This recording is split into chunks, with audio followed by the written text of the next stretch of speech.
J'ai été victime d'attouchements dans les transports. J'ai été victime de tentatives de vol dans les transports en commun. J'ai été victime d'attouchements dans les transports en commun. J'ai été victime d'agressions verbales. J'ai été victime à plusieurs reprises de harcèlement dans les transports en commun. J'angoisse à chaque fois que je dois monter dans les transports en commun. Le harcèlement de rue, c'est le comportement visant les personnes dans des lieux publics ou semi-publics afin de les interpeller ou alors leur envoyer un message insultant, intimidant, irrespectueux, humiliant ou même menaçant à cause de leur genre, leur sexe ou leur orientation sexuelle. Qu'en pensent les Lyonnais et qui sont ces personnes victimes de harcèlement sexuel? Vous allez le découvrir. Un monsieur d'un certain âge qui m'a caressé la jambe tout en me posant des questions assez intimes, quoi. Des agressions verbales du style t'es mignonne mademoiselle, de la drague un peu mal placée, ça arrive quand même très régulièrement.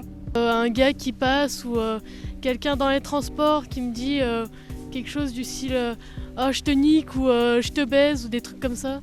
On a eu des regards, puis après ça a été insulte, et après ça a été jusqu'à la violence. Des scènes qui arrivent souvent, ça ou pas On nous regarde tout le temps de haut en bas. Comme la dernière fois, je me suis fait insulter par un vieux parce que je suis lesbienne, plein d'histoires comme ça. Parce qu'au final, c'est pas juste un sujet d'actualité qui va passer comme ça, ou alors c'est une vraie lutte et c'est un vrai sujet à aborder. Bon, je pense que sur le plan légal, il y a des choses qui ont avancé.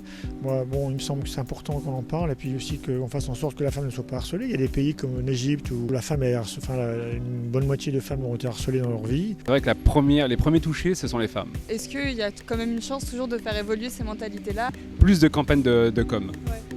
Je pense qu'il faudrait mettre aussi en évidence un numéro, une alerte, avec une sorte d'application. Maintenant, avec les iPhones, ça va très très vite.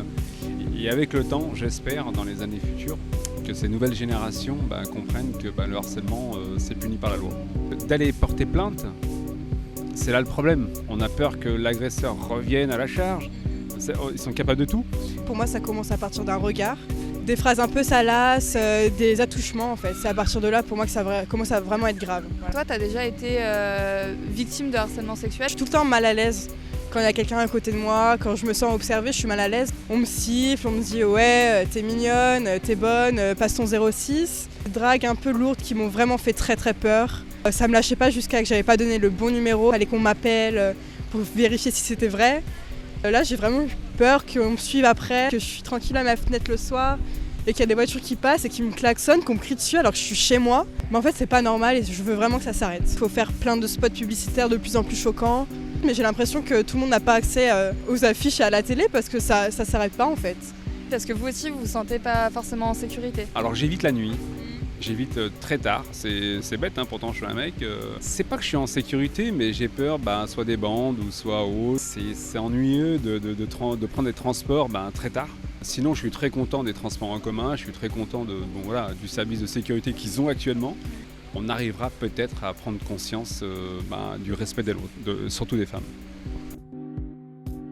La Fédération nationale des associations d'usagers des transports a réalisé une étude où elle a interrogé 6200 femmes. Sur ces 6200 femmes, 87% sont victimes de harcèlement dans les transports en commun. En effet, cette étude révèle que les femmes, par instinct de survie, changent leur comportement. 48% préfèrent opter pour un pantalon plutôt qu'une jupe ou une robe. 54% avouent éviter les transports en commun à certaines heures, notamment une fois la nuit tombée. Donc, sur 87% des femmes victimes de harcèlement, seulement 2% portent plainte.